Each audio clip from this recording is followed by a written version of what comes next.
Bonjour à toutes et à toutes, ravi de vous retrouver ici. C'est le débrief deuxième journée ici à Lorient avec le tour de l'île de Groix, la grande large, qui malheureusement n'a pas eu lieu aujourd'hui, faute de vent. Mais c'est pas grave, on va quand même débriefer tout de suite avec l'étape du jour.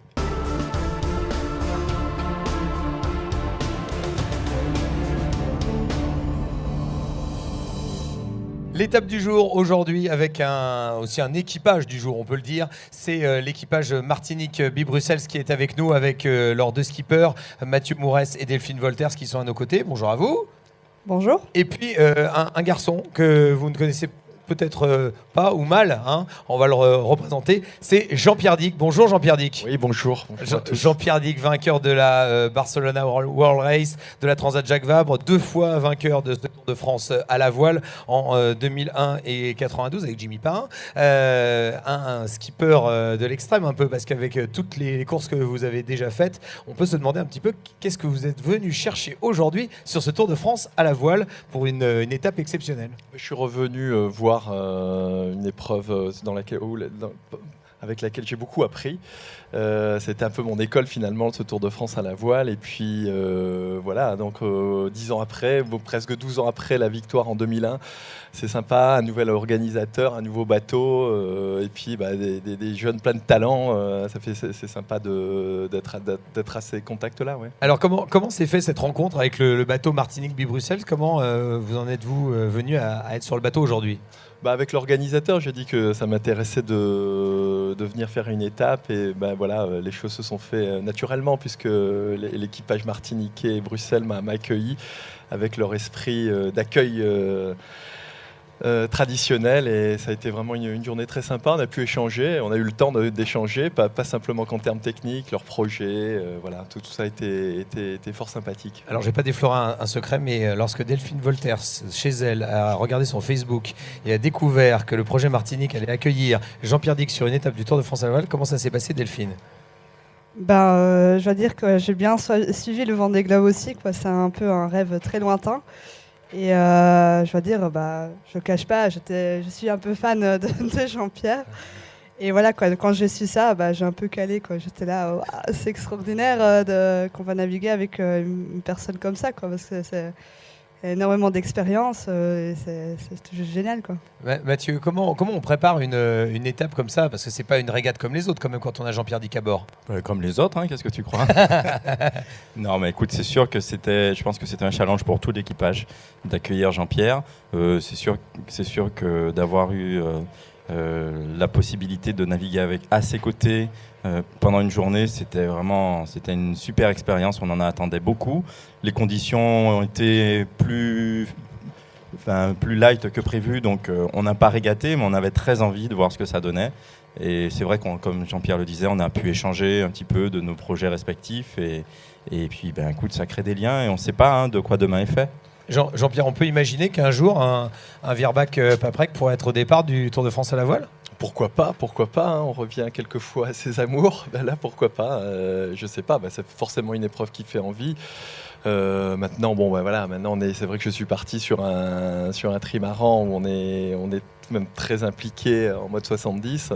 Qui est là en plus à Lorient? Qui est là à Lorient. Voilà, donc pour l'instant, la question se pose pas vraiment, mais pourquoi pas un jour? Non, c'est une épreuve qui reprend de l'ampleur, je pense. J'ai dit un nouvel organisateur qui veut mettre le paquet, c'est assez sympa et voilà, de redécouvrir cette ambiance, c'est magique. Ouais. Et merci Jean-Pierre d'avoir été avec nous. C'était Jean-Pierre Dick donc sur le Tour de France à la voile, exceptionnel. Il s'est arrêté ici pour le débrief et on a pu comme ça en parler avec vous et vous faire partager sa présence sur cette étape à Lorient. On continue tout de suite le débrief et en vous remerciant et à très vite. Merci.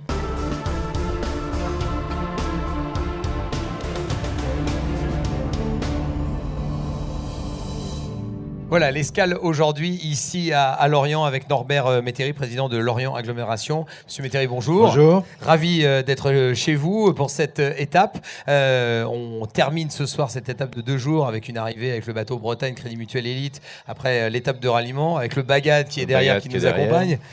On a l'escale typique ici à Lorient. Mais il n'y a pas que la tradition, il y a aussi la modernité avec le pôle course au large et tout ce qui est à Lorient. J'aimerais qu'on en parle un petit peu. Oui. C'est un pôle qui aujourd'hui a pris toute sa dimension, non seulement nationale, mais européenne et internationale, puisque c'est la base logistique d'accueil de la course au large ici en Bretagne Sud, et en même temps un lieu d'animation, de formation, je dirais d'organisation aussi pour les équipages, pour les skippers. C'est la reconversion d'un site qui a permis cela, qui est celui de l'ex-base des sous-marins, qu'on a transformé finalement en pôle du nautisme et de la course au large. Voilà, c'est une réussite, et c'est vrai que l'accueil d'événements importants est pour nous un sujet essentiel dans le développement, la notoriété aussi de ce pôle d'activité, parce que c'est un véritable pôle d'activité. C'est l'ensemble d'une filière aujourd'hui qui est concernée sur le site par les entreprises qui sont installées ici dans la région, la filière nautique, et en même temps un pôle course au large. On a un plan d'eau magnifique, accessible par tout temps, direct avec la mer, et c'est vrai que c'est pour nous un atout essentiel en matière de développement économique. Oui, avec le port à sec aussi qui arrive. Qui va se construire, oui. Il y a énormément de choses qui se font. Alors, le fait de voir arriver le Tour de France à la voile, c'est un choix, c'est une demande de l'organisation. Comment ça s'est passé ? Je crois que c'est la rencontre d'un projet qui est celui du Tour de France à la voile, et puis d'une ville, d'un port qui est forcément attaché à des événements nautiques de grande renommée. Donc c'est avec beaucoup de plaisir qu'on accueille le Tour de France à la voile on l'a accueilli il y a 3 ans, encore cette année, parce que je crois que la qualité des skippers, des équipages qui sont concernés par cette course, mais aussi ce que ça peut entraîner comme notoriété avec d'autres grandes courses, évidemment, qui font escale ici, on le sait. Pour nous, c'est important. Et il faut des événements nautiques aussi. Je crois que c'est un élément essentiel pour booster l'ensemble de l'activité économique, secteur de la voile, de la course au large. Merci beaucoup, en tout cas, Monsieur d'Anvers-Métairie. On tenait à saluer cette étape de Lorient, et on va justement faire la remise des prix dans quelques instants. On va encore célébrer les marins, puisqu'on vous rappelle que ce soir à Lorient, c'est Franck Camas qui est toujours leader en tête avec le bateau Groupama 34, mais on va partir après à Saint-Gilles-Croix-de-Vie, et là, ce sera une nouvelle étape de ce Tour de France à la voile 2013. Continuez à suivre l'actualité du Tour sur tourvoile.fr, et nous on se retrouve à Saint-Gilles-Croix-de-Vie pour un nouveau débrief. Merci Monsieur Métairie. Merci.